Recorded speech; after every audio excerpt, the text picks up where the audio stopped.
ನಮಸ್ಕಾರ ಸ್ನೇಹಿತರೆ, ಕತೆ ಸ್ಟುಡಿಯೋಗೆ ನಿಮಗೆಲ್ಲರಿಗೂ ಸ್ವಾಗತ. ಇತ್ತೀಚೆಗೆ ತೆಲುಗಿನಲ್ಲಿ ಸಸ್ಪೆನ್ಸ್ ಥ್ರಿಲ್ಲರ್ ಕಾನ್ಸೆಪ್ಟ್ ಇಟ್ಕೊಂಡು ಈ ಟಿವಿ ವಿನ್ ಆಪ್ ನಲ್ಲಿ ಬಿಡುಗಡೆಯಾಗಿರೋ ಯುಫೋರಿಯಾ ಸಿನಿಮಾದ ಬಗ್ಗೆ ಇವತ್ತು ನಾವು ಚರ್ಚೆ ಮಾಡೋಣ. ಈ ಚಿತ್ರದ ಹೈಲೈಟ್ ಅಂದ್ರೆ ಅದು ನಟಿ ಸಾರಾ ಅರ್ಜುನ್. ವಿಶೇಷ ಅಂದ್ರೆ ಸಾರಾ ಅರ್ಜುನ್ ಅವರು ದುರಂದರ್ ನಲ್ಲಿ ನಟಿಸುವುದಕ್ಕಿಂತ ಮೊದಲೇ ಈ ಸಿನಿಮಾದಲ್ಲಿ ಕೆಲಸ ಮಾಡಿದ್ರು. ಬಾಲನಟಿಯಾಗಿ ಮಿಂಚಿದ್ದ ಸಾರಾ ಅವರು ಈ ಸಿನಿಮಾದಲ್ಲಿ ತಮ್ಮ ಅದ್ಭುತ ನಟನಾ ಕೌಶಲ್ಯದ ಮೂಲಕ ಪ್ರೇಕ್ಷಕರನ್ನ ಬೆರಗುಗೊಳಿಸಿದ್ದಾರೆ. ಅವರ ಕೆರಿಯರ್ ನಲ್ಲೇ ಇದೊಂದು ಪವರ್ಫುಲ್ ಪರ್ಫಾರ್ಮೆನ್ಸ್ ಅಂತ ಹೇಳಬಹುದು. ಈ ಸಿನಿಮಾದ ಕತೆ ತುಂಬಾ ಇಂಟ್ರೆಸ್ಟಿಂಗ್ ಆಗಿದೆ ಮತ್ತು ಪ್ರತಿ ಹಂತದಲ್ಲೂ ನಿಮ್ಮನ್ನ ಕುತೂಹಲದಲ್ಲಿ ಇಡುತ್ತೆ. ಬನ್ನಿ, ಸಾರಾ ಅರ್ಜುನ್ ಅವರ ನಟನೆ ಮತ್ತು ಈ ಸಿನಿಮಾದ ಕುತೂಹಲಕಾರಿ ಕತೆ ಏನು ಅನ್ನೋದನ್ನ ವಿವರವಾಗಿ ನೋಡೋಣ. ಇನ್ನು ಸಿನಿಮಾದ ಕತೆಗೆ ಬರೋದಾದ್ರೆ, ಕತೆ ಶುರುವಾಗೋದು ನಗರದ ದೊಡ್ಡ ಶಾಲೆಯೊಂದರ ಪ್ರಿನ್ಸಿಪಾಲ್ ವಿಂದ್ಯಾ ವೇಮುಲಪಲ್ಲಿ ಅವರ ಪರಿಚಯದೊಂದಿಗೆ. ಒಬ್ಬ ಗೌರವಾನ್ವಿತ ಮಹಿಳೆಯಾಗಿರೋ ವಿಂದ್ಯಾ ಅವರು ತಾವು ಮಾಡಿದ ಒಂದು ತಪ್ಪಿನ ಬಗ್ಗೆ ತಾವೇ ಹೈಕೋರ್ಟ್ ನಲ್ಲಿ ಕೇಸ್ ಫೈಲ್ ಮಾಡ್ತಾರೆ. ಇವರು ಕೋರ್ಟ್ಗೆ ಹಾಜರಾಗೋ ವಿಚಾರ ತಿಳಿದ ತಕ್ಷಣ ಇಡೀ ಸಿಟಿ ಜನ, ಮೀಡಿಯಾ ಮತ್ತು ಲಾಯರ್ಗಳು ಇವರ ಬಗ್ಗೆನೇ ಮಾತಾಡೋಕೆ ಶುರು ಮಾಡ್ತಾರೆ. ಅಸಲಿಗೆ ವಿದ್ಯಾ ಅವರು ಮಾಡಿದ ಆ ತಪ್ಪಾದ್ರೂ ಏನು, ಯಾಕೆ ಅವರೇ ಕೇಸ್ ದಾಖಲಿಸಿದ್ರು ಅನ್ನೋ ಪ್ರಶ್ನೆ ಎಲ್ಲರಲ್ಲೂ ಮೂಡುತ್ತೆ. ಹೀಗೆ ವಿಂದ್ಯಾ ಅವರ ಕೇಸ್ ವಿಚಾರಣೆ ಕೋರ್ಟ್ನಲ್ಲಿ ಪ್ರಾರಂಭವಾಗುತ್ತಿದ್ದಂತೆ ಅವರ ಕೋರ್ಟ್ ಹಾಲ್ನೊಳಗೆ ಪ್ರವೇಶಿಸುತ್ತಾರೆ. ವಿದ್ಯಾ ತನ್ನ ಮೇಲೆ ತಾನೇ ಕೇಸ್ ಹಾಕಿಕೊಳ್ಳಲು ಕಾರಣವೇನು, ಅವರು ಮಾಡಿದ ಆ ದೊಡ್ಡ ಅಪರಾಧವಾದರೂ ಏನು ಎಂಬ ರಹಸ್ಯವನ್ನು ತಿಳಿಯಲು ಕಥೆಯು ಕೆಲವು ದಿನಗಳ ಹಿಂದೆ ಅಂದರೆ ಫ್ಲಾಶ್ ಬ್ಯಾಕ್ಗೆ ಸರಿಯುತ್ತದೆ. ಇಲ್ಲಿ ನಮಗೆ ಈ ಚಿತ್ರದ ಮುಖ್ಯ ಪಾತ್ರವಾದ ಚೈತ್ರ ಎಂಬ ಹುಡುಗಿಯ ಪರಿಚಯವಾಗುತ್ತದೆ. ಚೈತ್ರ ಅತ್ಯಂತ ಶಿಸ್ತಿನ ಹುಡುಗಿ. ಆಕೆಯ ಕುಟುಂಬದಲ್ಲಿ ತಂದೆ, ತಾಯಿ ಮತ್ತು ಒಬ್ಬ ತಮ್ಮ ಇರುತ್ತಾರೆ. ಚೈತ್ರ ಎಂದರೆ ಅವಳ ಪೋಷಕರಿಗೆ ಪ್ರಾಣ. ಇತ್ತ ಚೈತ್ರಾಗೆ ಓದನ್ನು ಬಿಟ್ಟರೆ ಬೇರೆ ಪ್ರಪಂಚವೇ ತಿಳಿದಿಲ್ಲ. ಆಕೆ ಈಗಿನಿಂದಲೇ ಸಿವಿಲ್ಸ್ ಪರೀಕ್ಷೆಗೆ ತಯಾರಿ ನಡೆಸುತ್ತಾ ಓದಿನಲ್ಲಿ ಮಗ್ನಳಾಗಿರುತ್ತಾಳೆ. ಹೀಗಿರುವಾಗ ಒಂದು ದಿನ ಚೈತ್ರಾಳ ಗೆಳತಿ ದೀಪ್ತಿ ಫೋನ್ ಮಾಡಿ, ನಾಳೆ ಯುಫೋರಿಯಾ ಪಾರ್ಟಿ ಇದೆ, ಹೋಗೋಣ ಬಾ ಎಂದು ಕರೀತಾಳೆ. ಆದ್ರೆ ಓದಿನ ಕಡೆ ಗಮನವಿರುವ ಚೈತ್ರ, ನಾನು ಬರಲಾರೆ, ನನಗೆ ಓದಲು ತುಂಬಾ ಇದೆ ಅಂತ ನಿರಾಕರಿಸ್ತಾಳೆ. ಆದ್ರೆ ದೀಪ್ತಿ ಬಿಡದೆ ಚೈತ್ರಾಳ ಪೋಷಕರನ್ನು ವಿನಂತಿಸುತ್ತಾಳೆ, ಪ್ಲೀಸ್ ಅಂಕಲ್, ಚೈತ್ರಾಳನ್ನು ಕಳುಹಿಸಿಕೊಡಿ. ಆ ಪಾರ್ಟಿ ಇರುವುದು ಮಧ್ಯಾಹ್ನ 1 ಗಂಟೆಯಿಂದ ಸಂಜೆ 6 ಗಂಟೆವರೆಗೆ ಮಾತ್ರ. ಅಲ್ಲಿ ಆಲ್ಕೋಹಾಲ್ ಮತ್ತು ಧೂಮಪಾನಕ್ಕೆ ಅವಕಾಶವಿಲ್ಲ. ಕೇವಲ 18 ವರ್ಷದ ಒಳಗಿನ ವಿದ್ಯಾರ್ಥಿಗಳ ಪಾರ್ಟಿ. ಪ್ಲೀಸ್ ಕಳುಹಿಸಿಕೊಡಿ ಎಂದು ರಿಕ್ವೆಸ್ಟ್ ಮಾಡ್ತಾಳೆ. ದೀಪ್ತಿಯ ಒತ್ತಾಯದ ಮೇರೆಗೆ ಚೈತ್ರಾಳ ಪೋಷಕರ ಕೂಡ ಮಗಳಿಗೆ, ಯಾವಾಗಲೂ ಓದೊಂದೇ ಅಲ್ಲಮ್ಮ, ಸ್ವಲ್ಪ ಪಾರ್ಟಿಗೆ ಹೋಗಿ ಬಾ, ನಿನಗೂ ಮನಸ್ಸಿಗೆ ನೆಮ್ಮದಿ ಸಿಗುತ್ತದೆ ಎಂದು ಹೇಳುತ್ತಾರೆ. ಮನೆಯವರ ಪ್ರೋತ್ಸಾಹದಿಂದಾಗಿ ಚೈತ್ರ ಕೊನೆಗೆ ದೀಪ್ತಿ ಜೊತೆ ಪಾರ್ಟಿಗೆ ಬರಲು ಒಪ್ಪಿಕೊಳ್ಳುತ್ತಾಳೆ. ಚೈತ್ರ ಮತ್ತು ದೀಪ್ತಿ ಯುಫೋರಿಯಾ ಪಾರ್ಟಿಗೆ ಹೋಗುತ್ತಾರೆ. ಅಲ್ಲಿ ಚೈತ್ರ ಮತ್ತು ದೀಪ್ತಿ ಮಾತನಾಡುತ್ತಾ ನಿಂತಿರುವಾಗ ಅದೇ ಪಾರ್ಟಿಯಲ್ಲಿದ್ದ ವಿಕಾಸ್ ಎಂಬ ವಿದ್ಯಾರ್ಥಿ ಚೈತ್ರಾಳ ಸೌಂದರ್ಯಕ್ಕೆ ಮನಸೋತು ಅವಳ ಬಳಿ ಬರುತ್ತಾನೆ. ನನ್ನ ಹೆಸರು ವಿಕಾಸ್. ವಿಕಾಸ್ ಪಬ್ಲಿಕ್ ಸ್ಕೂಲ್ನಿಂದ ಈವೆಂಟ್ ಅನ್ನು ನಾನೇ ನನ್ನ ಸ್ನೇಹಿತರೊಂದಿಗೆ ಸೇರಿ ಆರ್ಗನೈಸ್ ಮಾಡಿದ್ದು ಎಂದು ಪರಿಚಯ ಮಾಡಿಕೊಳ್ಳುತ್ತಾನೆ. ಚೈತ್ರ ತನ್ನ ಹೆಸರನ್ನು ಹೇಳುತ್ತಾಳೆ. ವಿಕಾಸ್ ಅವಳಿಗೆ ಹತ್ತಿರವಾಗಲು ಪ್ರಯತ್ನಿಸುತ್ತಾ ಮಾತುಗಳಲ್ಲಿ ಅವಳನ್ನು ಮೆಚ್ಚಿಸಲು ಪ್ರಯತ್ನಿಸುತ್ತಾನೆ ಮತ್ತು ಅವಳ ಜೊತೆ ಡ್ಯಾನ್ಸ್ ಮಾಡಲು ಆಹ್ವಾನಿಸುತ್ತಾನೆ. ಚೈತ್ರ ಅವರು ಕೇವಲ ಸ್ನೇಹಿತರಷ್ಟೇ ಎಂದು ಭಾವಿಸಿ ಸಾಧಾರಣವಾಗಿ ನಡೆದುಕೊಳ್ಳುತ್ತಾಳೆ. ಆದರೆ ವಿಕಾಸ್ ಚೈತ್ರಾಗೆ ಹತಿ ಎನ್ನುವಷ್ಟು ಹತ್ತಿರವಾಗಲು ಪ್ರಯತ್ನಿಸುವುದನ್ನು ದೀಪ್ತಿ ಗಮನಿಸುತ್ತಾಳೆ. ಕೂಡಲೇ ಚೈತ್ರಾಳನ್ನು ಅಲ್ಲಿಂದ ಹೊರಕ್ಕೆ ಕರೆದುಕೊಂಡು ಹೋಗುತ್ತಾಳೆ. ಇದರಿಂದ ವಿಕಾಸ್ ತುಂಬಾ ನಿರಾಸೆಗೊಳ್ಳುತ್ತಾನೆ.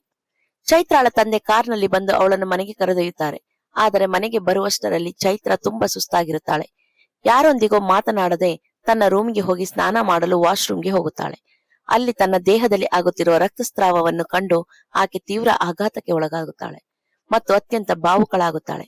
ಅದೇ ಸಮಯದಲ್ಲಿ ದೀಪ್ತಿ ಚೈತ್ರಾಗೆ ಫೋನ್ ಮಾಡಿ, ನಿನಗೆ ಒಂದು ವಿಡಿಯೋ ಕಳುಹಿಸಿದ್ದೇನೆ ನೋಡು, ಪಾರ್ಟಿಯಲ್ಲಿ ನಮಗೆ ಪರಿಚಯವಾದ ಹುಡುಗರು ಅದನ್ನು ಸೋಷಿಯಲ್ ಮೀಡಿಯಾದಲ್ಲಿ ಹಾಕಿದ್ದಾರೆ, ಆ ಮೀಡಿಯಾದಲ್ಲಿರೋದಕ್ಕಿಂತ ಹೆಚ್ಚೇನು ನಡೆದಿಲ್ಲ ತಾನೆ ಎಂದು ಕೇಳುತ್ತಾಳೆ. ಆ ವಿಡಿಯೋ ನೋಡಿದ ಚೈತ್ರ ಸ್ತಬ್ಧಳಾಗುತ್ತಾಳೆ. ಅದರಲ್ಲಿ ವಿಕಾಸ್ ಮತ್ತು ಅವನ ಸ್ನೇಹಿತರು ಚೈತ್ರಾಳ ಜೊತೆ ಅತ್ಯಂತ ಅಸಭ್ಯವಾಗಿ ವರ್ತಿಸುತ್ತಿರುವುದು ಕಂಡುಬರುತ್ತದೆ. ಆ ವಿಡಿಯೋ ನೋಡಿದ ಚೈತ್ರ ಪಾರ್ಟಿಯಲ್ಲಿ ಅಂದು ನನಗೆ ತಿಳಿಯದಂತೆ ನಡೆದ ಘಟನೆಗಳನ್ನು ನೆನಪಿಸಿಕೊಂಡು ಕಣ್ಣೀರಿಡುತ್ತಾಳೆ. ಇನ್ನೊಂದು ಕಡೆ ಈ ವಿಡಿಯೋದ ಬಗ್ಗೆ ತಿಳಿದ ವಿಕಾಸ್ ತನ್ನ ಸ್ನೇಹಿತರ ಜೊತೆ ಕೋಪಗೊಳ್ಳುತ್ತಾನೆ. ಯಾಕೆ ಈ ವಿಡಿಯೋ ಪೋಸ್ಟ್ ಮಾಡಿದೀರಾ ಎಂದು ಕೂಗಾಡುತ್ತಾನೆ. ಅದಕ್ಕೆ ಅವನ ಸ್ನೇಹಿತರು, ಸುಮ್ಮನೆ ತಮಾಷೆಗಾಗಿ ಮಾಡಿದ್ದು, ಆಮೇಲೆ ಡಿಲೀಟ್ ಮಾಡಿದ್ದೇವೆ, ಆದರೂ ಅದರಲ್ಲಿ ನಿನ್ನ ಮುಖವಾಗಲಿ ಅಥವಾ ಆ ಹುಡುಗಿಯ ಮುಖವಾಗಲಿ ಸ್ಪಷ್ಟವಾಗಿ ಕಾಣಿಸುತ್ತಿಲ್ಲ ಎಂದು ಹೇಳುತ್ತಾರೆ. ವಿಕಾಸ್ ಕೂಡಲೇ ಎಲ್ಲರ ಫೋನ್ನಿಂದ ಆ ವಿಡಿಯೋ ಡಿಲೀಟ್ ಮಾಡಿಸುತ್ತಾನೆ. ಆದರೆ ಒಬ್ಬ ಸ್ನೇಹಿತ ಭಯದಿಂದ, ಒಂದು ವೇಳೆ ಆ ಹುಡುಗಿ ಪೊಲೀಸ್ ಕಂಪ್ಲೇಂಟ್ ಕೊಟ್ರೆ ನಮ್ಮ ಜೀವನ ಹಾಳಾಗುತ್ತದೆ, ಹಾಗಾಗಿ ನಾವೆಲ್ಲರೂ ಕೆಲವು ದಿನ ಬೇರೆ ರಾಜ್ಯಕ್ಕೆ ಹೋಗ್ಬಿಡೋಣ ಅನ್ನುತ್ತಾನೆ. ಆದರೆ ವಿಕಾಸ್ ಮಾತ್ರ ಯಾವುದೇ ಸಮಸ್ಯೆ ಬಂದರೂ ಇಲ್ಲೇ ಇದ್ದು ಎದುರಿಸೋಣ ಎನ್ನುತ್ತಾನೆ. ಆದರೂ ಭಯಗೊಂಡ ಅವನ 4 ಸ್ನೇಹಿತರು ಬೇರೆ ರಾಜ್ಯಗಳಿಗೆ ಓಡಿ ಹೋಗುತ್ತಾರೆ. ಇನ್ನೊಂದೆಡೆ ಚೈತ್ರ ತನ್ನದೆಲ್ಲ ಧೈರ್ಯವನ್ನು ಒಟ್ಟುಗೂಡಿಸಿಕೊಂಡು ಪೋಷಕರ ಬಳಿ ಹೋಗಿ ಅಳುತ್ತಾ ನಿಲ್ಲುತ್ತಾಳೆ. ಚೈತ್ರಾಳ ಈ ಅವಸ್ಥೆಯನ್ನು ಕಂಡು ಆಘಾತಕ್ಕೊಳಗಾದ ಪೋಷಕರು ಏನಾಯ್ತು ಎಂದು ಕೇಳಿದಾಗ ಆ ದಿನ ನಡೆದ ಭೀಕರ ಘಟನೆಯನ್ನು ಅವಳು ವಿವರಿಸುತ್ತಾಳೆ. ಪಾರ್ಟಿ ಮುಗಿಯಲು ಒಂದು ಕಡೆ ಬಾಕಿ ಇರುವಾಗಲೇ ಚೈತ್ರ ಮತ್ತು ದೀಪ್ತಿ ಹೊರ ಬಂದಿರುತ್ತಾರೆ. ಆಗ ದೀಪ್ತಿಯನ್ನು ಕರೆದುಕೊಂಡು ಹೋಗಲು ಅವಳ ಬಾಯ್ ಫ್ರೆಂಡ್ ಬರುತ್ತಾನೆ. ದೀಪ್ತಿ ಹೋಗುವಾಗ ಚೈತ್ರಾಗೆ ನಿಮ್ಮ ತಂದೆ ಬರುವವರೆಗೂ ಇಲ್ಲೇ ಇರು, ಜಾಗ್ರತೆ ಎಂದು ಹೇಳಿ ಹೋಗುತ್ತಾಳೆ. ಒಂಟಿಯಾಗಿ ಕಾಯುತ್ತಿದ್ದ ಚೈತ್ರಾಳನ್ನು ನೋಡಿ ವಿಕಾಸ್ ಮತ್ತು ಅವನ ಸ್ನೇಹಿತರು ಕಾರಿನಲ್ಲಿ ಅಲ್ಲಿಗೆ ಬರುತ್ತಾರೆ. ಇಂದು ನಮ್ಮ ಗೆಳೆಯನ ಹುಟ್ಟುಹಬ್ಬವಿದೆ, ಹೊಸ ಗೆಳತಿಯಾದ ನಿನಗೆ ಟ್ರೀಟ್ ಕೊಡಬೇಕು ಎಂದುಕೊಂಡಿದ್ದೇವೆ. ಹತ್ತಿರದ ಬೇಕರಿಗೆ ಹೋಗಿ ಕೇಕ್ ಕಟ್ ಮಾಡಿ 10 ನಿಮಿಷದಲ್ಲೇ ಮತ್ತೆ ನಿನ್ನನ್ನು ಇಲ್ಲೇ ಬಿಡುತ್ತೇವೆ ಎಂದು ವಿಕಾಸ್ ಒತ್ತಾಯಿಸುತ್ತಾನೆ. ಮೊದಲು ನಿರಾಕರಿಸಿದ ಚೈತ್ರ ಅವರನ್ನು ಸ್ನೇಹಿತರೆಂದು ನಂಬಿ ಕಾರು ಹತ್ತುತ್ತಾಳೆ.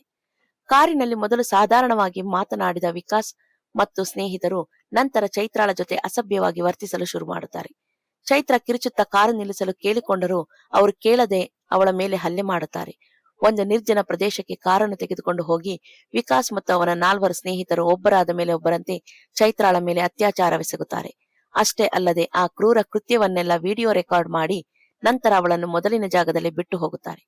ಚೈತ್ರ ಈ ಕರಾಳ ಕಥೆಯನ್ನು ಪೋಷಕರಿಗೆ ಹೇಳುತ್ತಾ ಅವರನ್ನು ಸ್ನೇಹಿತರು ಅಂದುಕೊಂಡಿದ್ದೆ, ಆದರೆ ಅವರು ಮನುಷ್ಯರಲ್ಲ, ರಾಕ್ಷಸರು ಎಂದು ಕಿರುಚುತ್ತಾಳೆ.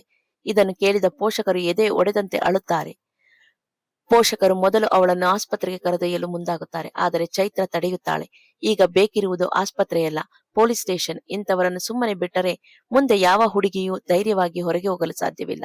ತಪ್ಪು ಮಾಡಿದ್ದು ಅವರು, ನಾನು ಯಾಕೆ ಹೆದರಬೇಕು ಎಂದು ಧೈರ್ಯ ತುಂಬುತ್ತಾಳೆ.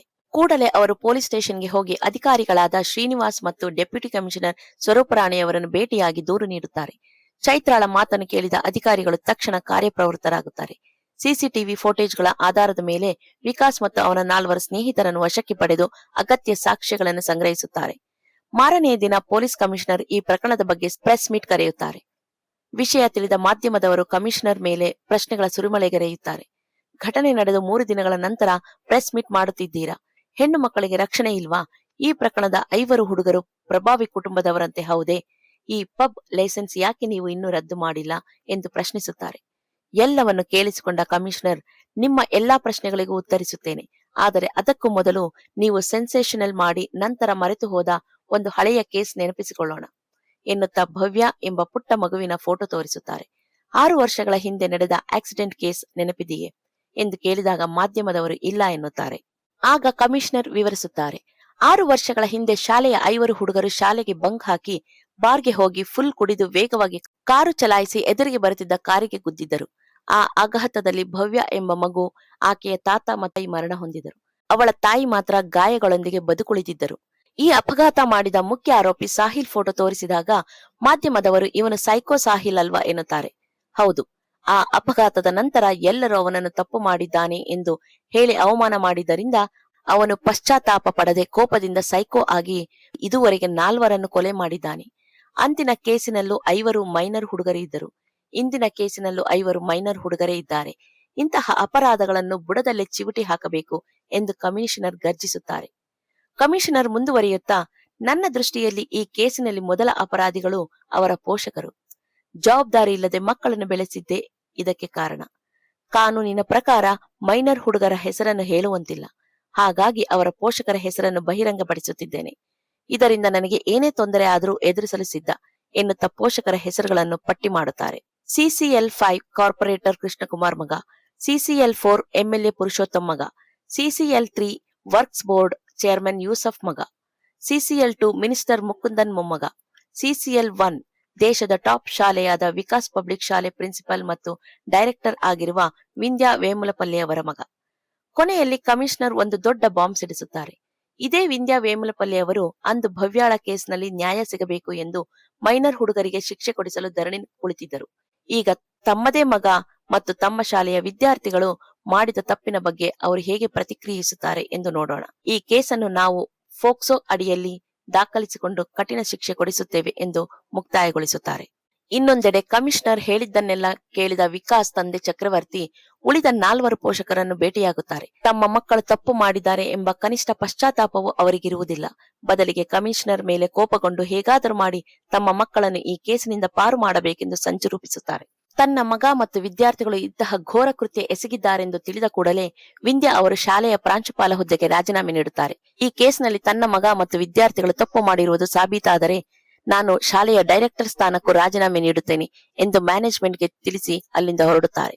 ಆದರೆ ಅಲ್ಲಿನ ಶಿಕ್ಷಕರು ಮತ್ತು ವಿದ್ಯಾರ್ಥಿಗಳು ವಿದ್ಯಾ ಅವರ ಬಗ್ಗೆ ಅಸಹ್ಯವಾಗಿ ಮಾತನಾಡಿಕೊಳ್ಳುತ್ತಾರೆ. ತನ್ನ ಮಗನನ್ನೇ ಸರಿಯಾಗಿ ಬೆಳೆಸಲು ಸಾಧ್ಯವಾಗದ ಇವರು ನಾವು ಸಣ್ಣ ತಪ್ಪು ಮಾಡಿದರೂ ನಮಗೆ ಶಿಸ್ತಿನ ಪಾಠ ಮಾಡುತ್ತಿದ್ದರು ಎಂಬ ಮಾತುಗಳು ವಿದ್ಯಾ ಅವರ ಕಿವಿಗೆ ಬೀಳುತ್ತದೆ. ಇದು ಅವರ ಮನಸ್ಸಿಗೆ ತೀವ್ರ ನೋವುಂಟು ಮಾಡುತ್ತದೆ. ಮನೆಗೆ ಬಂದ ವಿಂದ್ಯಾ ತನ್ನ ಪತಿ ಚಕ್ರವರ್ತಿಯ ಮೇಲೆ ಕಿರುಚುತ್ತಾರೆ. ಅವನ ವಯಸ್ಸಿಗೆ ಮೀರಿದ ಸ್ವಾತಂತ್ರ್ಯ ಕೊಟ್ಟು ಅವನನ್ನು ಎಷ್ಟೊಂದು ಹಾಳು ಮಾಡಿದ್ದು ನೀವೇ ಎಂದು ದೂರಿದಾಗ ಚಕ್ರವರ್ತಿ ತಿರುಗಿ ಬೀಳುತ್ತಾರೆ. ನಿನ್ನ ಸ್ಕೂಲ್ ಟಾಪ್ ರ್ಯಾಂಕಿಂಗ್ ಮತ್ತು ಕೆಲಸದ ನಡುವೆ ಮಗನಿಗೆ ಸಮಯ ಕೊಡದೆ ಅವನನ್ನು ನಿರ್ಲಕ್ಷಿಸಿದ್ದಕ್ಕೆ ಅವನು ಹೀಗಾಗಿದ್ದಾನೆ. ಈಗ ಜಗಳವಾಡಿ ಪ್ರಯೋಜನವಿಲ್ಲ. ಅವನು ನಮ್ಮ ಮಗ, ಹೇಗಾದರೂ ಮಾಡಿ ಅವನನ್ನು ಉಳಿಸಿಕೊಳ್ಳಬೇಕು ಎನ್ನುತ್ತಾರೆ. ಅದಕ್ಕೆ ವಿದ್ಯಾ ಆಕ್ರೋಶದಿಂದ ಅವನು ಒಬ್ಬ ಹುಡುಗಿಯ ಜೀವನವನ್ನೇ ನಾಶ ಮಾಡಿದ್ದಾನೆ, ಅದು ನಿನಗೆ ಅರ್ಥವಾಗುತ್ತಿದೆಯೇ ಎಂದು ಪ್ರಶ್ನಿಸುತ್ತಾರೆ. ಇನ್ನೊಂದೆಡೆ ಸಾರ್ವಜನಿಕರು ಈ 5 ರಾಕ್ಷಸರನ್ನು ಎನ್ಕೌಂಟರ್ ಮಾಡಬೇಕೆಂದು ಬೀದಿಗಿಳಿದು ಧರಣಿ ನಡೆಸುತ್ತಿರುತ್ತಾರೆ. ಪೊಲೀಸರು ಈ 5ರನ್ನು ಎಷ್ಟೇ ಹೊಡೆದರೂ 2 ದಿನ ಊಟ ನೀಡದೆ ಪೀಡಿಸಿದರೂ ಅವರು ತಮ್ಮ ತಪ್ಪನ್ನು ಒಪ್ಪಿಕೊಳ್ಳುವುದಿಲ್ಲ. ವಿಷಯ ತಿಳಿದ ಕಮಿಷನರ್ ಅವರ ಬಳಿ ಬಂದು ಹಸಿವಾಗುತ್ತಿದೆಯೇ, ಬಿರಿಯಾನಿ ತಿನ್ನುತ್ತೀರಾ ಎಂದು ಕೇಳುತ್ತಾರೆ. ಅವರು ಹೌದು ಎನ್ನುತ್ತಾರೆ. ಕೂಡಲೇ ಕಮಿಷನರ್ 25 ಬಿರಿಯಾನಿ ಪ್ಯಾಕೆಟ್ಗಳನ್ನು ತರಿಸುತ್ತಾರೆ. ಒಬ್ಬರಿಗೂ 5 ಪ್ಯಾಕೆಟ್ ಬಿರಿಯಾನಿಯನ್ನು ಬಲವಂತವಾಗಿ ತಿನ್ನಿಸಿ ಬಿರಿಯಾನಿ ಟಾರ್ಚರ್ ನೀಡುತ್ತಾರೆ. ಆ ಹೊಟ್ಟೆ ಹೊಡೆಯುವಂತಹ ನೋವನ್ನು ಸಹಿಸಲಾರದೆ 5 ತಾವು ಮಾಡಿದ ತಪ್ಪನ್ನು ಒಪ್ಪಿಕೊಳ್ಳುತ್ತಾರೆ. ನಂತರ ಪೊಲೀಸರು ಸೀನ್ ರೀಕ್ರಿಯೇಷನ್ಗಾಗಿ ಅವರನ್ನು ಘಟನಾ ಸ್ಥಳಕ್ಕೆ ಕರೆದೊಯ್ಯುತ್ತಾರೆ. ಆ ಮೈನರ್ ಹುಡುಗಿಯ ಮೇಲೆ ಹೇಗೆ ದೌರ್ಜನ್ಯ ಎಸಗಿದರೆ ಎಂಬುದನ್ನು ತೋರಿಸಲು ಹೇಳಿ ಅದನ್ನೆಲ್ಲ ವಿಡಿಯೋ ರೆಕಾರ್ಡ್ ಮಾಡುತ್ತಾರೆ. ಮತ್ತೊಂದೆಡೆ ತಮ್ಮ ಮಕ್ಕಳನ್ನು ಈ ಕೇಸ್ನಿಂದ ಹೇಗಾದರೂ ಮಾಡಿ ಹೊರಗೆ ತರಬೇಕೆಂದು ಆ 5 ಆರೋಪಿಗಳ ಪೋಷಕರು ತುಂಬಾ ಪ್ರಯತ್ನ ಪಡುತ್ತಾರೆ. ಆದರೆ ಯಾವುದೇ ರೆಕಮೆಂಡೇಶನ್ ಕೆಲಸ ಮಾಡುವುದಿಲ್ಲ. ಇದರಿಂದ ಅವರಿಗೆ ಏನು ಮಾಡಬೇಕೆಂದು ತಿಳಿಯುವುದಿಲ್ಲ. ನಂತರ ಆ 5ರನ್ನು ವರ್ಜಿನಿಟಿ ಟೆಸ್ಟಿಂಗ್ ಲ್ಯಾಬ್ಗೆ ಕರೆದೊಯ್ದು ಅಲ್ಲಿನ ಡಾಕ್ಟರ್ ಚೆಕ್ ಮಾಡುತ್ತಾರೆ. ಆದರೆ ಒಬ್ಬರದ್ದು ಸರಿಯಾಗಿ ಇರುವುದಿಲ್ಲ. ಇದನ್ನು ನೋಡಿ ಅಲ್ಲಿದ್ದವರೆಲ್ಲರೂ ನೀವೇನು ಗಂಡಸರ ಎಂದು ನಗುತ್ತಾರೆ. ಆ ಅವಮಾನ ಮತ್ತು ಟಾರ್ಚರ್ ಸಹಿಸಲಾಗದ ವಿಕಾಸ್ ಸಾಯಬೇಕೆಂದು ನಿರ್ಧರಿಸಿ ಅಲ್ಲೇ ಇದ್ದ ಕೆಮಿಕಲ್ ಕುಡಿಯುತ್ತಾನೆ. ಮತ್ತೊಂದೆಡೆ ವಿಕಾಸ್ ತಂದೆ ಚಕ್ರವರ್ತಿ ವಿದ್ಯಾ ಬಳಿ ಹೋಗಿ ವಿಕಾಸ್ ಕಸ್ಟಡಿಯಲ್ಲಿ ಪೆಟ್ಟುಗಳಿಂದ ನರಳುತ್ತಿದ್ದಾನೆ, ನಮಗೆ ಸರಿಯಾದ ಮಾಹಿತಿ ಸಿಗುತ್ತಿಲ್ಲ, ನಿನಗೆ ನಿನ್ನ ಮಗನ ಮೇಲೆ ಸ್ವಲ್ಪವಾದರೂ ಪ್ರೀತಿ ಇದೆಯಾ ಎಂದು ಕೇಳುತ್ತಾರೆ. ಆದರೆ ವಿದ್ಯಾ ಆ 5 ಹುಡುಗರು ಒಬ್ಬ ಅಪ್ರಾಪ್ತ ಬಾಲಿಕೆಯ ಮೇಲೆ ಘೋರವಾಗಿ ಅತ್ಯಾಚಾರ ಮಾಡಿದ್ದಾರೆ. ಘಟನೆ ನಡೆದು 1 ವಾರವಾಯಿತು. ಆ ಹುಡುಗಿ ಹೇಗಿದ್ದಾಳೆ ಎಂದು ನೀವು ಯೋಚಿಸಿದ್ದೀರಾ? ನಮಗಿಂತ ಹೆಚ್ಚಾಗಿ ಆಕೆಯ ಪೋಷಕರು ನರಳುತ್ತಿದ್ದಾರೆ. ಇಂತಹ ಮಗನನ್ನು ಹೆತ್ತಿದ್ದಕ್ಕೆ ನಾನು ನಾಚಿಕೆ ಪಡುತ್ತಿದ್ದೇನೆ ಎಂದು ಹೇಳುತ್ತಾಳೆ. ಅಷ್ಟರಲ್ಲಿ ವಿಕಾಸ್ ಆತ್ಮಹತ್ಯೆಗೆ ಯತ್ನಿಸಿ ಆಸ್ಪತ್ರೆಯಲ್ಲಿ ಸಾವು ಬದುಕಿನ ನಡುವೆ ಹೋರಾಡುತ್ತಿದ್ದಾನೆ ಎಂದು ತಿಳಿಯುತ್ತದೆ. ತಕ್ಷಣ ಇಬ್ಬರು ಆಸ್ಪತ್ರೆಗೆ ಹೋಗುತ್ತಾರೆ. ವಿಂದ್ಯಾ ಕಮಿಷನರ್ ಜೊತೆ ಮಾತನಾಡಿ ತನಗೆ ಪರಿಚಯವಿರುವ ವೈದ್ಯರನ್ನು ಕರೆಸಿ ವಿಕಾಸ್ಗೆ ಚಿಕಿತ್ಸೆ ಕೊಡಿಸಿ ಆತನನ್ನು ಬದುಕಿಸುತ್ತಾಳೆ. ವಿಕಾಸ್ಗೆ ಪ್ರಜ್ಞೆ ಬಂದ ಮೇಲೆ ವಿಂದ್ಯಾ ಆತನ ಬಳಿ ಬಂದು, ನೀವು ಇಷ್ಟು ಸುಲಭವಾಗಿ ಸತ್ತರೆ ಹೇಗೆ? ನೀವು ನಾಶಪಡಿಸಿದ ಆ ಹುಡುಗಿ ಸಾಯದೆ ಧೈರ್ಯವಾಗಿ ಮುಂದೆ ಬಂದು ನಿಮಗೆ ಶಿಕ್ಷೆಯಾಗುವಂತೆ ಹೋರಾಡುತ್ತಿದ್ದಾಳೆ. ನೀವು ಮಾಡಿದ ತಪ್ಪಿಗೆ ಪ್ರತಿ ಕ್ಷಣವೂ ಕೊರಗುತ್ತಾ ಬದುಕಬೇಕು, ಅದೇ ನಿಮಗೆ ನಿಜವಾದ ಶಿಕ್ಷೆ ಎಂದು ಹೇಳಿ ಹೋಗುತ್ತಾಳೆ. ಇದನ್ನು ಕೇಳಿದ ವಿಕಾಸ್ ಶಾಕ್ ಆಗುತ್ತಾನೆ. ಫೋಕ್ಸೋ ನ್ಯಾಯಾಲಯದಲ್ಲಿ ವಿಚಾರಣೆ ಪ್ರಾರಂಭವಾಗುತ್ತದೆ. ಅಂದು ಏನು ನಡೆಯಿತು ಎಂದು ನ್ಯಾಯಾಧೀಶರು ಚೈತ್ರಾಳನ್ನು ಕೇಳಿದಾಗ, ವಿಕಾಸ್ ಮತ್ತು ಆತನ ಗೆಳೆಯರು ನನಗೆ ಇಪೋರಿಯಾ ಪಾರ್ಟಿಯಲ್ಲಿ ಪರಿಚಯವಾದರು, ನೋಡಲು ಡೀಸೆಂಟ್ ಆಗಿ ಕಂಡಿದ್ದರಿಂದ ಅವರನ್ನು ನಂಬಿ ಅವರ ಕಾರಿನಲ್ಲಿ ಹೋದೆ ಎಂದು ನಡೆದ ಘಟನೆಯನ್ನೆಲ್ಲ ವಿವರಿಸುತ್ತಾಳೆ. ನ್ಯಾಯಾಧೀಶರು ಸಾಕ್ಷ್ಯಾಧಾರಗಳನ್ನು ಕೇಳಿದಾಗ ಕಮಿಷನರ್ ತಂಡವು ಆ ದಿನ ವಿಕಾಸ್ ಮತ್ತು ತಂಡ ಚೈತ್ರಾಳ ಮೇಲೆ ಹಲ್ಲೆ ಮಾಡಿದ ವಿಡಿಯೋ ರೆಕಾರ್ಡಿಂಗ್ ಮತ್ತು ಫೋರೆನಿಕ್ಸ್ ವರದಿಗಳನ್ನು ನೀಡುತ್ತಾರೆ. ಆ ವಿಡಿಯೋ ನೋಡಿ ಎಲ್ಲರೂ ಬೆಚ್ಚಿ ಬೀಳುತ್ತಾರೆ. ತಪ್ಪಿತಸ್ಥರೆಂದು ಸಾಬೀತಾದ ಮೇಲೆ ನ್ಯಾಯಾಧೀಶರು ಆ 5ರಿಗೆ 20 ವರ್ಷಗಳ ಕಠಿಣ ಜೈಲು ಶಿಕ್ಷೆ ವಿಧಿಸಿ ತೀರ್ಪು ನೀಡುತ್ತಾರೆ. ಈ ಕೇಸ್ನಲ್ಲಿ ಶ್ರಮಿಸಿದ ಕಮಿಷನರ್ ಅವರನ್ನು ಅಭಿನಂದಿಸುತ್ತಲೇ ನಿಯಮಕ್ಕೆ ವಿರುದ್ಧವಾಗಿ ಅಪ್ರಾಪ್ತರ ಕುಟುಂಬದ ಹೆಸರುಗಳನ್ನು ಬಹಿರಂಗಪಡಿಸಿದ್ದಕ್ಕಾಗಿ ಅವರನ್ನು ಸಸ್ಪೆಂಡ್ ಮಾಡುತ್ತಾರೆ. ಶಿಕ್ಷೆಯಾದ ನಂತರ ಚೈತ್ರಾ ಮತ್ತು ಆಕೆಯ ಕುಟುಂಬ ಸಂತೋಷ ಪಡುತ್ತಾರೆ. ಆದರೆ ಆರೋಪಿಗಳ ಕುಟುಂಬದವರು ದುಃಖಿತರಾಗುತ್ತಾರೆ. ಕೊನೆಯದಾಗಿ ವಿಕಾಸ್ ಮತ್ತು ಆತನ ಗೆಳೆಯರು ದಾರಿ ತಪ್ಪಲು ಅವರು ಓದಿದ ಶಾಲೆ ಮತ್ತು ಕಾಲೇಜಿನ ಆಡಳಿತ ಮಂಡಳಿ ನಿರ್ಲಕ್ಷ್ಯವೂ ಕಾರಣವೆಂದು ಪರಿಗಣಿಸಿ ಸರ್ಕಾರ ಆ ಸಂಸ್ಥೆಗಳ ಲೈಸೆನ್ಸ್ ಅನ್ನು ರದ್ದುಗೊಳಿಸುತ್ತದೆ. ಮತ್ತೊಂದೆಡೆ ಆ 5ರಿಗೆ ಜೀವಾವಧಿ ಶಿಕ್ಷೆಯಾಗಿದ್ದನ್ನು ಕೇಳಿ ವಿಂದ್ಯಾ ಎಮೋಷನಲ್ ಆಗುತ್ತಾಳೆ. ವಿಕಾಸ್ ಹೀಗೆ ಹಾಳಾಗಲು ಕಾರಣ ನಾವೇ ಅಲ್ವಾ, ಹಾಗಾಗಿ ಈ ಶಿಕ್ಷೆ ನನಗೆ ಆಗಬೇಕಾಗಿತ್ತು ಎಂದು ನೊಂದುಕೊಳ್ಳುತ್ತಾಳೆ. ಇತ್ತ ಜೈಲಿನಲ್ಲಿ ಆ 5ರನ್ನು ಒಂದೇ ಸೆಲ್ನಲ್ಲಿ ಇರಿಸದೆ ಬೇರೆ ಬೇರೆ ಸೆಲ್ಗಳಲ್ಲಿ ಇರಿಸಲಾಗುತ್ತದೆ. ವಿಕಾಸ್ ನನ್ನು ಸೈಕೋ ಸಾಹಿಲ್ ಇರುವ ಸೆಲ್ನಲ್ಲಿ ಹಾಕಲಾಗುತ್ತದೆ. ಸಾಹಿಲ್ ಉಳಿದ ಕೈದಿಗಳಿಗೆ ಟಾರ್ಚರ್ ಕೊಡುವಂತೆ ವಿಕಾಸ್ ನನ್ನು ಪೀಡಿಸಲು ಪ್ರಯತ್ನಿಸುತ್ತಾನೆ. ಮೊದಲು ವಿಕಾಸ್ ಸುಮ್ಮನಿದ್ದರೂ ಒಂದು ದಿನ ಆತನ ಟಾರ್ಚರ್ ಸಹಿಸಲಾಗದೆ ಎಲ್ಲರ ಮುಂದೆಯೇ ಸಾಹಿಲ್ನನ್ನು ಹೊಡೆಯುತ್ತಾನೆ. ಅಂದಿನಿಂದ ಜೈಲಿನ ಕೈದಿಗಳೆಲ್ಲರೂ ವಿಕಾಸ್ನನ್ನು ನೋಡಿ ಭಯಪಡುತ್ತಾ ಆತನಿಗೆ ಗೌರವ ಕೊಡಲು ಶುರು ಮಾಡುತ್ತಾರೆ. ಕತೆ 6 ವರ್ಷಗಳ ಮುಂದಕ್ಕೆ ಸಾಗುತ್ತದೆ. ವಿಕಾಸ್ ಜೈಲಿಗೆ ಹೋಗಿ 6 ವರ್ಷಗಳಾಗಿರುತ್ತದೆ. ವಿದ್ಯಾಗೆ ತನ್ನ ನಿರ್ಲಕ್ಷ್ಯದಿಂದಲೇ ಮಗ ಇಷ್ಟು ಕೆಟ್ಟ ದಾರಿ ಹಿಡಿದನೆಂದು ಅರ್ಥವಾಗುತ್ತದೆ. ಆದ್ದರಿಂದ ತನ್ನ ತಪ್ಪನ್ನು ಸರಿಪಡಿಸಿಕೊಳ್ಳಲು ನಿರ್ಧರಿಸುತ್ತಾಳೆ. ಘಟನೆ ನಡೆಯುವ ಮೊದಲು ವಿಕಾಸ್ ಓದಿನಲ್ಲಿ ಟಾಪ್ ಸ್ಟೂಡೆಂಟ್ ಆಗಿದ್ದರಿಂದ ಆತನನ್ನು ಮತ್ತೆ ಓದಿನತ್ತ ಸೆಳೆಯಲು ಐಐಟಿ ನಡೆಸುವ ಎಂಟ್ರೆನ್ಸ್ ಎಕ್ಸಾಮ್ ಬರೆಸಬೇಕೆಂದು ನಿಶ್ಚಯಿಸುತ್ತಾಳೆ. ವಿಕಾಸ್ನ ಜೀವನಕ್ಕೆ 2ನೇ ಅವಕಾಶ ನೀಡಬೇಕೆಂದು ಪಣ ತೊಟ್ಟು ಜೈಲು ಅಧಿಕಾರಿಗಳನ್ನು ಭೇಟಿಯಾಗುತ್ತಾಳೆ. ಎಕ್ಸಾಮ್ ತಯಾರಿಗಾಗಿ ಆತನನ್ನು 3 ತಿಂಗಳ ಕಾಲ ಪರೋಲ್ ಮೇಲೆ ಹೊರಗೆ ಕಳಿಸಬೇಕೆಂದು ವಿನಂತಿಸುತ್ತಾಳೆ. ಅದಕ್ಕೆ ಅಧಿಕಾರಿಗಳು, ವಿಕಾಸ್ ಈಗ ನೀವು ಅಂದುಕೊಂಡ ಸ್ಥಿತಿಯಲ್ಲಿ ಇಲ್ಲ. ಜೈಲಿನಲ್ಲಿ ಓಪನ್ ಯೂನಿವರ್ಸಿಟಿ ಮೂಲಕ ಓದುವ ಅವಕಾಶವಿದ್ದರೂ ಆತ ಆಸಕ್ತಿ ತೋರಿಸಿಲ್ಲ. ಈಗ ಆತ ನಿಮ್ಮ ಮಾತನ್ನು ಕೇಳದೇ ಇರಬಹುದು ಎಂದು ಎಚ್ಚರಿಸುತ್ತಾರೆ. ಆದರೆ ವಿದ್ಯಾ ಮಗನನ್ನು ಬದಲಾಯಿಸುತ್ತೇನೆಂದು ಹಠ ಹಿಡಿದು ತನ್ನ ಜವಾಬ್ದಾರಿಯ ಮೇಲೆ 3 ತಿಂಗಳ ಪರೋಲ್ ಮೇಲೆ ಆತನನ್ನು ಮನೆಗೆ ಕರೆದುಕೊಂಡು ಬರುತ್ತಾಳೆ. ಈ 6 ವರ್ಷಗಳಲ್ಲಿ ವಿಂದ್ಯಾ 2 ಬಾರಿ ಪರೋಲ್ಗಾಗಿ ಪ್ರಯತ್ನಿಸಿದ್ದರೂ ವಿಕಾಸ್ ಬರಲು ಒಪ್ಪುತ್ತಿರುವುದಿಲ್ಲ. ಆದರೆ ಈ ಬಾರಿ ತನ್ನ ತಾಯಿಯ ಜೊತೆ ಹೊರಬರುತ್ತಾನೆ. ವಿಂದ್ಯಾ ವಿಕಾಸ್ನನ್ನು ಕಾರಿನಲ್ಲಿ ಕರೆದುಕೊಂಡು ಹೋಗುತ್ತಿರುವಾಗ ಕಾರ್ ಸಿಗ್ನಲ್ ಹತ್ತಿರ ನಿಂತಾಗ ವಿಕಾಸ್ ಕಾರಿನಿಂದ ಇಳಿದು ತನ್ನ ಗೆಳೆಯ ಅಮರ್ನನ್ನು ಭೇಟಿಯಾಗುತ್ತಾನೆ. ಅಲ್ಲಿ ತನ್ನ ಹಳೆಯ ಗ್ಯಾಂಗ್ ಜೊತೆ ಡ್ರಗ್ಸ್ ತೆಗೆದುಕೊಳ್ಳಲು ಶುರು ಮಾಡುತ್ತಾನೆ. ಈ ಅಮರ್ ವಿಕಾಸ್ನಿಗೆ ಜೈಲಿನಲ್ಲಿ ಪರಿಚಯವಾಗಿರುತ್ತಾನೆ. ಆ ಗ್ಯಾಂಗ್ನಲ್ಲಿ ಅಮರ್ ತಂಗಿ ರುಚಿ, ಅಮೃತ ಮತ್ತು ಇನ್ನು ಕೆಲವರು ಇರುತ್ತಾರೆ. ವಿಕಾಸ್ನನ್ನು ಹಿಂಬಾಲಿಸಿಕೊಂಡು ಬಂದ ವಿಂದ್ಯಾ ಅಲ್ಲಿನ ದೃಶ್ಯ ನೋಡಿ ಬೆಚ್ಚಿ ಬೀಳುತ್ತಾಳೆ.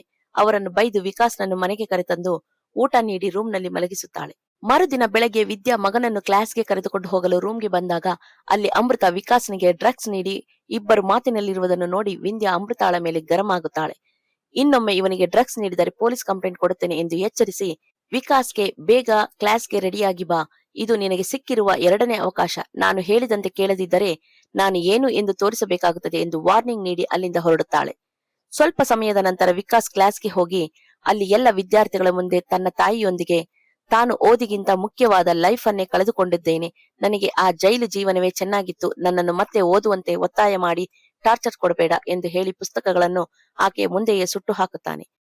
ವಿಂದ್ಯಾ ವಿಕಾಸ್ನ ಬ್ಯಾಗ್ ಚೆಕ್ ಮಾಡಿದಾಗ ಅದರಲ್ಲಿ ಡ್ರಗ್ಸ್ ಮತ್ತು ಡ್ರಗ್ಸ್ ಡೀಲಿಂಗಿಗೆ ಸಂಬಂಧಿಸಿದ ವಿವರಗಳು ಸಿಗುತ್ತವೆ. ಇಲ್ಲಿ ತಿಳಿಯುವ ವಿಷಯವೇನೆಂದರೆ, ವಿಕಾಸ್ ಜೈಲಿನಿಂದ ಪರೋಲ್ ಮೇಲೆ ಹೊರಬಂದದ್ದು ಓದಲು ಅಲ್ಲ, ಬದಲಿಗೆ ಜೈಲಿನಲ್ಲಿ ಪರಿಚಯವಾದ ಅಮರ್ ಜೊತೆ ಸೇರಿ ಹೊರಗಡೆ ಡ್ರಗ್ಸ್ ಡೀಲಿಂಗ್ ಮಾಡುವ ಪ್ಲಾನ್ನೊಂದಿಗೆ. ಈ ವಿಷಯ ತಿಳಿದ ವಿಂದ್ಯಾ ವಿಕಾಸ್ನನ್ನು ಡ್ರಗ್ ಮಾಫಿಯಾದಿಂದ ದೂರ ಮಾಡಿ ಪರೀಕ್ಷೆಗೆ ಸಿದ್ಧಗೊಳಿಸಬೇಕೆಂದು ನಿರ್ಧರಿಸುತ್ತಾಳೆ. ಹಳೆಯ ಕಮಿಷನರ್ ಮತ್ತು ಪ್ರಸ್ತುತ ಆಂಟಿ ನಾರ್ಕೋಟಿಕ್ ಬ್ಯೂರೋ ಆಫೀಸರ್ ಆಗಿರುವ ಜಯದೇವ್ ಅವರಿಗೆ ಮಾಹಿತಿ ನೀಡಿ ಅಮರ್ ಗ್ಯಾಂಗ್ ಅನ್ನು ಹಿಡಿಸುತ್ತಾಳೆ. ಜಯದೇವ್ ವಿಂದ್ಯಾ ನೀಡಿದ ಮಾಹಿತಿಯಿಂದ ದೊಡ್ಡ ಡ್ರಗ್ ರ್ಯಾಕೆಟ್ ಸುಳಿವು ಸಿಕ್ಕಿದ್ದಕ್ಕೆ ಧನ್ಯವಾದ ತಿಳಿಸುತ್ತಾರೆ. ನಂತರ ವಿಕಾಸ್ನನ್ನು ಕರೆದು, 6 ವರ್ಷ ಜೈಲಿನಲ್ಲಿದ್ದರೂ ನಿನಗೆ ಬುದ್ಧಿ ಬಂದಿಲ್ಲವೇ? ಲೈಫ್ ನಲ್ಲಿ ಯಾರಿಗೂ 2ನೇ ಅವಕಾಶ ಸಿಗುವುದಿಲ್ಲ. ಆದರೆ ನಿಮ್ಮ ತಾಯಿ ನಿನಗಾಗಿ ಹೋರಾಡುತ್ತಿದ್ದಾರೆ, ಅವರಿಗಾದರೂ ಗೌರವ ಕೊಟ್ಟು ಪರೀಕ್ಷೆ ಬರೆ, ಇಲ್ಲದಿದ್ದರೆ ನಿನ್ನನ್ನು ಆ ದೇವರು ಕಾಪಾಡಲಾರ. ಇನ್ನೊಮ್ಮೆ ಇಂತಹ ಕೆಲಸಗಳಲ್ಲಿ ಸಿಕ್ಕಿಬಿದ್ದರೆ ಎನ್ಕೌಂಟರ್ ಮಾಡುತ್ತೇನೆ ಎಂದು ಎಚ್ಚರಿಕೆ ನೀಡುತ್ತಾರೆ. ನಂತರ ಜಯದೇವ್ ತನ್ನ ಟೀಮ್ ಜೊತೆ ಚರ್ಚಿಸುತ್ತಾ, ಈ ಡ್ರಗ್ ಡೀಲಿಂಗ್ ನ ಬೇರುಗಳು ಈ ಜೈಲಿನಲ್ಲೇ ಇವೆ ಎಂದು ಅನ್ನಿಸುತ್ತದೆ. ಸಿಟಿಯಲ್ಲಿ ದೊಡ್ಡ ಮಟ್ಟದ ಡ್ರಗ್ಸ್ ಜಮಾವಣೆಗೊಂಡಿದೆ, ಅದು ಹಂಚಿಕೆಯಾದರೆ ಯುವಕರ ಜೀವನ ನಾಶವಾಗುತ್ತದೆ ಎಂದು ಹೇಳಿ ಆಪರೇಷನ್ ಯುಪೋರಿಯಾ ಹೆಸರಿನಲ್ಲಿ ತನಿಖೆ ಆರಂಭಿಸುತ್ತಾರೆ. ಮತ್ತೊಂದೆಡೆ ಕೌನ್ಸಿಲಿಂಗ್ ಮುಗಿದ ನಂತರ ವಿಕಾಸ್ ರುಚಿಗೆ ಫೋನ್ ಮಾಡಿ ತನ್ನ ಗೆಳೆಯರೊಂದಿಗೆ ಮನೆಗೆ ಬರಲು ಹೇಳುತ್ತಾನೆ. ಮನೆಯಲ್ಲೇ ಡ್ರಗ್ಸ್ ಸೇವಿಸುತ್ತಾ ಪಾರ್ಟಿ ಮಾಡುತ್ತಿರುವಾಗ ಅಲ್ಲಿಗೆ ಬಂದ ವಿಂದ್ಯಾ ಅದೆಲ್ಲವನ್ನು ನೋಡಿ ಕೋಪದಿಂದ ತನ್ನ ಬಳಿ ಇದ್ದ ಗನ್ ನಿಂದ ಫೈರಿಂಗ್ ಮಾಡುತ್ತಾಳೆ. ಅದಕ್ಕೆ ಹೆದರಿ ಎಲ್ಲರೂ ಓಡಿ ಹೋಗುತ್ತಾರೆ. ಆಗ ವಿಕಾಸ್ ತನ್ನ ತಾಯಿಯೊಂದಿಗೆ, ಓ, ನನಗಾಗಿ ಗನ್ ಕೂಡ ತಂದಿದ್ದೀಯಾ? ನನ್ನನ್ನು ಹೀಗೆ ನೋಡಲು ನಿನಗೆ ಸಾಧ್ಯವಾಗುತ್ತಿಲ್ಲ ಅಲ್ವಾ? ಹಾಗಾದರೆ ನನ್ನನ್ನು ಕೊಂದು ಬಿಡು, ಇಲ್ಲದಿದ್ದರೆ ನಾನೇ ನಿನ್ನನ್ನು ಕೊಲ್ಲುತ್ತೇನೆ. ನಿನ್ನನ್ನಲ್ಲ, ಮೊದಲು ಆ ಜಯದೇವನನ್ನು ಕೊಲ್ಲಬೇಕು ಎಂದು ಹೇಳಿ ಗನ್ ಕಿತ್ತುಕೊಂಡು ಕೋಪದಿಂದ ಅಲ್ಲಿಂದ ಹೊರಡುತ್ತಾನೆ. ವಿಂದ್ಯಾ ಆತನನ್ನು ತಡೆದು ಗನ್ ಕಿತ್ತುಕೊಳ್ಳಲು ಪ್ರಯತ್ನಿಸುತ್ತಾಳೆ. ವಿಕಾಸ್ ಅವಳಿಂದ ಬಿಡಿಸಿಕೊಳ್ಳಲು ಪ್ರಯತ್ನಿಸುತ್ತಾನೆ. ಆದರೆ ಆಗಲೇ ಪೂರ್ತಿ ಡ್ರಗ್ಸ್ ಅಮಲಿನಲ್ಲಿದ್ದ ವಿಕಾಸ್ ಕೋಪದಿಂದ ತನ್ನ ತಾಯಿಯ ಗಂಟಲನ್ನು ಹಿಡಿದು ಮಾತಿನಲ್ಲಿ ತಾಯಿಯನ್ನೇ ತಪ್ಪಾದ ದೃಷ್ಟಿಯಿಂದ ನೋಡುತ್ತಾನೆ. ಅದನ್ನು ಗಮನಿಸಿದ ವಿಂದ್ಯಾ ಶಾಕ್ ಆಗಿ ಆತನನ್ನು ದೂರ ತಳ್ಳಿ ಅಳುತ್ತಾ, ನಿನಗೆ ಹೆತ್ತ ತಾಯಿಯೂ ಕಾಣಿಸುತ್ತಿಲ್ಲವೇ? ನಿನ್ನಂತ ಮಗನಿದ್ದ ಮೇಲೆ ನಾನು ಬದುಕುವುದು ಸಾಧ್ಯವಿಲ್ಲ, ನನ್ನನ್ನು ಕೊಂದು ಬಿಡು ಎಂದು ಹೇಳಿ ವೈನ್ ಬಾಟಲಿನಿಂದ ತನ್ನ ತಲೆಗೆ ಹೊಡೆದುಕೊಳ್ಳುತ್ತಾಳೆ. ಆಗ ವಿಕಾಸ್ಗೆ ಸ್ವಲ್ಪ ಡ್ರಗ್ಸ್ ನ ಮತ್ತು ಇಳಿಯುತ್ತದೆ.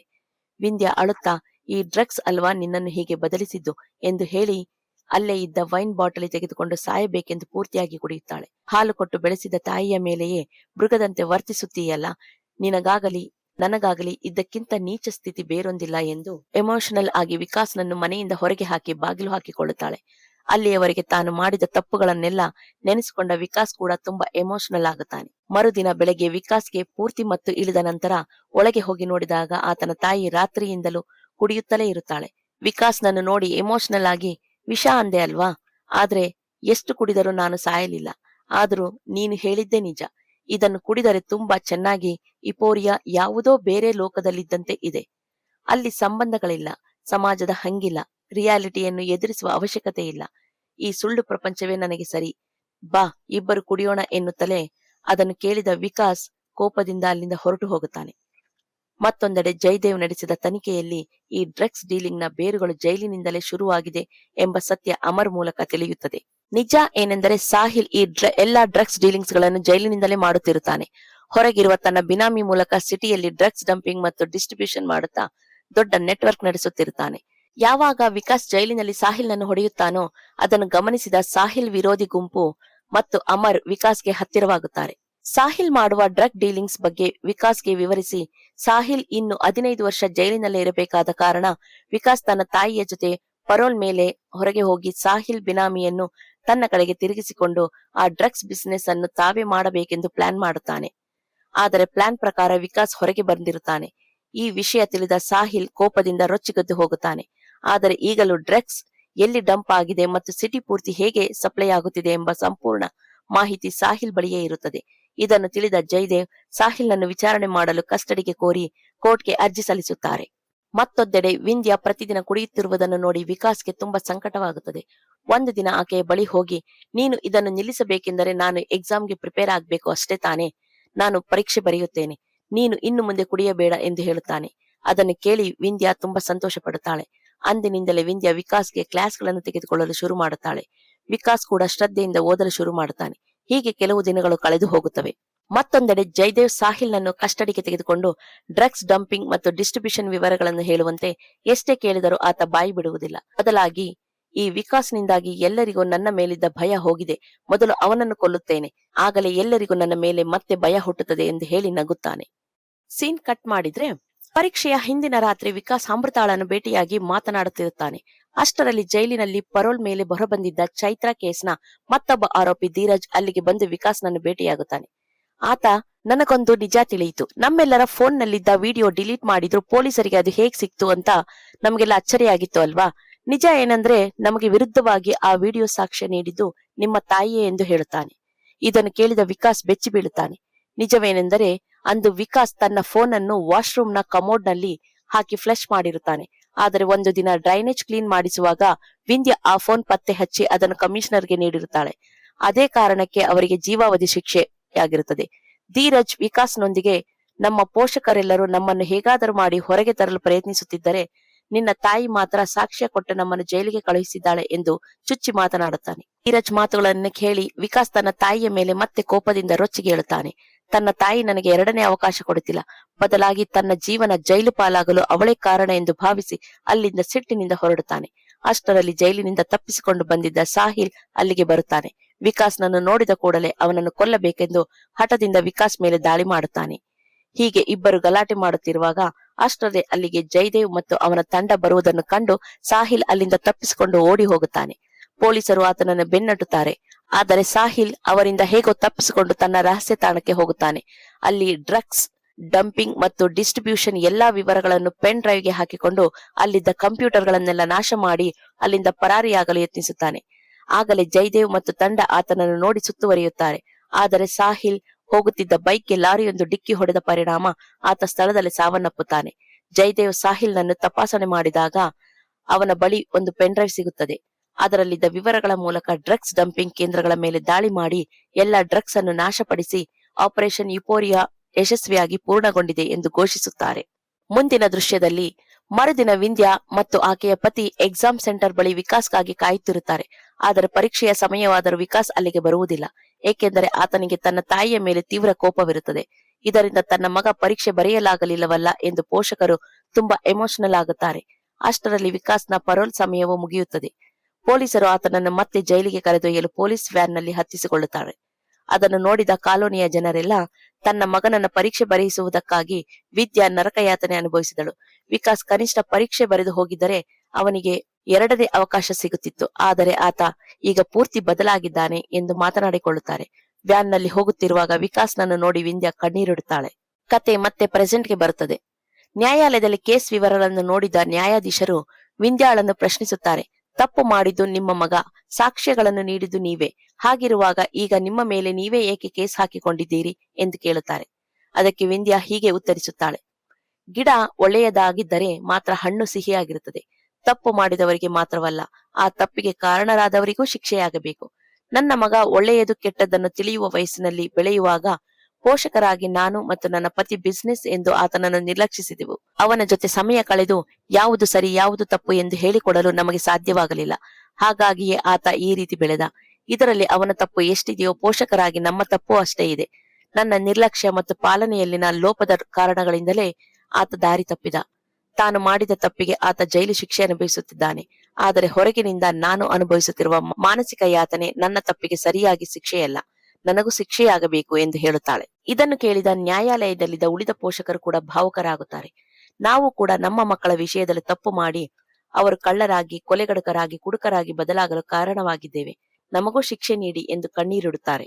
ಅಂತಿಮವಾಗಿ ನ್ಯಾಯಾಧೀಶರು ಹೀಗೆ ಹೇಳುತ್ತಾರೆ. ಹೊಟ್ಟೆಯಲ್ಲಿರುವ ಮಗುವನ್ನು ನಾವು ಎಷ್ಟು ಜಾಗರೂಕತೆಯಿಂದ ಕಾಪಾಡಿಕೊಳ್ಳುತ್ತೇವೆಯೋ ಹುಟ್ಟಿದ ನಂತರವೂ ಅಷ್ಟೇ ಜಾಗೃತೆಯಿಂದ ಬೆಳೆಸಬೇಕು. ಇಂದಿನ ದಿನಗಳಲ್ಲಿ ಪೋಷಕರೆಲ್ಲರೂ ಬಿಸಿನೆಸ್ ಮತ್ತು ಹಣದ ಹಿಂದೆ ಬಿದ್ದು ಮಕ್ಕಳ ಭವಿಷ್ಯದ ಬಗ್ಗೆ ಯೋಚಿಸುತ್ತಿದ್ದಾರೆಯೇ ಹೊರತು ಮಕ್ಕಳು ವರ್ತಮಾನದಲ್ಲಿ ಹೇಗೆ ಬೆಳೆಯುತ್ತಿದ್ದಾರೆ ಎಂಬ ಬಗ್ಗೆ ಗಮನ ಹರಿಸುತ್ತಿಲ್ಲ. ಇಂದಿನಿಂದಲಾದರೂ ಪೋಷಕರೆಲ್ಲರೂ ತಮ್ಮ ಮಕ್ಕಳ ಮೇಲೆ ನಿಗಾ ವಹಿಸಿ ಅವರೊಂದಿಗೆ ಸಮಯ ಕಳೆದು ಅವರಿಗೆ ಸಂಸ್ಕಾರ ಮತ್ತು ಒಳ್ಳೆಯ ಹಾದಿಯನ್ನು ತೋರಿಸಿ ಅವರನ್ನ ಉನ್ನತ ಮಟ್ಟಕ್ಕೆ ತರಲು ಪ್ರಯತ್ನಿಸಬೇಕು ಎಂದು ತೀರ್ಪು ನೀಡುತ್ತಾರೆ.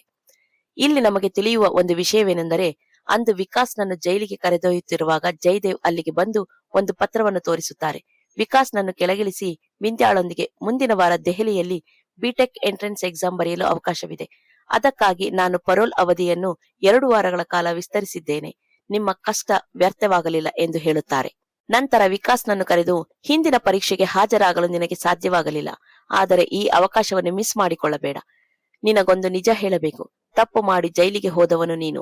ಆದರೆ ಹೊರಗಡೆ ನಿನ್ನ ಪೋಷಕರು ಎಷ್ಟು ನೋವು ಅನುಭವಿಸುತ್ತಿದ್ದಾರೆ ಎಂಬುದು ನಿನಗೆ ತಿಳಿಯುತ್ತಿಲ್ಲ. ನೀನು ಮಾಡಿದ ತಪ್ಪಿಗೆ ನಿನ್ನಲ್ಲಿ ಇದುವರೆಗೆ ಪಶ್ಚಾತ್ತಾಪ ಕಂಡಿಲ್ಲ. ಆದರೆ ನಿನ್ನ ತಾಯಿಯ ಕಣ್ಣಲ್ಲಿ ಅದನ್ನು ನಾನು ಪ್ರತಿದಿನ ನೋಡುತ್ತಿದ್ದೇನೆ. ತಾಯಿಯ ಪ್ರೀತಿಯನ್ನಾದರೂ ಈಗ ಅರ್ಥ ಮಾಡಿಕೊ. ನೀನು ತಪ್ಪು ಮಾಡುವಾಗ ಅವರು ನಿನ್ನ ಜೊತೆ ಇರಲಿಲ್ಲ, ನಿಜ. ಆದರೆ ನೀನು ಮಾಡಿದ ತಪ್ಪಿಗೆ ಅವರು ಇಂದಿಗೂ ಶಿಕ್ಷೆ ಅನುಭವಿಸುತ್ತಿದ್ದಾರೆ ಎಂದು ಬುದ್ಧಿ ಹೇಳುತ್ತಾರೆ. ದೆಹಲಿಗೆ ಹೋಗಲು ಮ್ಯಾಜಿಸ್ಟ್ರೇಟ್ ಅನುಮತಿ ಬೇಕಿರುವುದರಿಂದ ಮರುದಿನ ವಿಕಾಸ್ನನ್ನು ಕರೆದುಕೊಂಡು ಹೋಗಿ ಪರ್ಮಿಷನ್ ಪಡೆಯುವಂತೆ ವಿಂಧ್ಯಾಳಿಗೆ ತಿಳಿಸುತ್ತಾರೆ. ಮರುದಿನ ವಿಂಧ್ಯಾ ವಿಕಾಸ್ನನ್ನು ಡಿಸ್ಟ್ರಿಕ್ಟ್ ಮ್ಯಾಜಿಸ್ಟ್ರೇಟ್ ಕಚೇರಿಗೆ ಕಳಿಸುತ್ತಾಳೆ. ಅಲ್ಲಿನ ಮ್ಯಾಜಿಸ್ಟ್ರೇಟ್ ಅಧಿಕಾರಿಯನ್ನು ನೋಡಿ ವಿಕಾಸ್ ಬೆಚ್ಚಿ ಬೀಳುತ್ತಾನೆ. ಇಲ್ಲಿಯೇ ಕಥೆಯ ದೊಡ್ಡ ಟ್ವಿಸ್ಟ್ ಏನೆಂದರೆ, ಆ ಮ್ಯಾಜಿಸ್ಟ್ರೇಟ್ ಅಧಿಕಾರಿ ಬೇರೆ ಯಾರೂ ಅಲ್ಲ, ಸ್ವತಃ ಚೈತ್ರ. ಆಕೆಯನ್ನು ನೋಡಿದ ಕೂಡಲೇ ವಿಕಾಸ್ಗೆ ಅಂದು ತಾನು ಮಾಡಿದ ಘೋರ ಕೃತ್ಯ ನೆನಪಾಗಿ ವಿಪರೀತ ಭಾವುಕನಾಗುತ್ತಾನೆ. ಚೈತ್ರ ಕೂಡ ವಿಕಾಸ್ನನ್ನು ನೋಡುತ್ತಾಳೆ. ಆತನ ಕಣ್ಣಲ್ಲಿರುವ ಪಶ್ಚಾತ್ತಾಪವನ್ನು ಗಮನಿಸಿ ಅವಳು ಕೆಲವು ಪ್ರಶ್ನೆಗಳನ್ನು ಕೇಳುತ್ತಾಳೆ. ವಿಕಾಸ್ ಸರಿಯಾದ ಉತ್ತರಗಳನ್ನು ನೀಡುತ್ತಾನೆ. ಚೈತ್ರ ಹಳೆಯ ದ್ವೇಷವನ್ನು ಮನಸ್ಸಿನಲ್ಲಿಟ್ಟುಕೊಳ್ಳದೆ ಅಥವಾ ಸೇಡು ತೀರಿಸಿಕೊಳ್ಳದೆ ವಿಕಾಸ್ ದೆಹಲಿಗೆ ಹೋಗಲು ಅಪ್ರೂವಲ್ ನೀಡುತ್ತಾಳೆ. ಅನುಮತಿಯ ಪತ್ರವನ್ನು ಹಿಡಿದು ಅಳುತ್ತಾ ಹೊರಬಂದ ವಿಕಾಸ್ ಅದನ್ನು ತನ್ನ ತಾಯಿಗೆ ತೋರಿಸುತ್ತಾನೆ. ವಿಂಧ್ಯಾ ತುಂಬಾ ಸಂತೋಷ ಪಡುತ್ತಾಳೆ. ಆದರೆ ವಿಕಾಸ್ ಮಾತ್ರ ತನ್ನ ತಾಯಿಯ ಕಾಲಿಗೆ ಬಿದ್ದು ತಾನು ಮಾಡಿದ ಎಲ್ಲಾ ತಪ್ಪುಗಳಿಗಾಗಿ ಕ್ಷಮೆ ಕೇಳುತ್ತಾನೆ. ವಿಂಧ್ಯಾ ಕೂಡ ಭಾವುಕಳಾಗಿ ಮಗನನ್ನು ತಬ್ಬಿಕೊಳ್ಳುತ್ತಾಳೆ. ದೂರದಿಂದ ಇದನ್ನು ನೋಡಿದ ಚೈತ್ರ ಕೂಡ ಭಾವುಕಳಾಗಿ ಅಲ್ಲಿಂದ ಕಾರಿನಲ್ಲಿ ಹೊರಟು ಹೋಗುತ್ತಾಳೆ. ಇಲ್ಲಿಗೆ ಈ ಸಿನಿಮಾ ಮುಕ್ತಾಯವಾಗುತ್ತದೆ.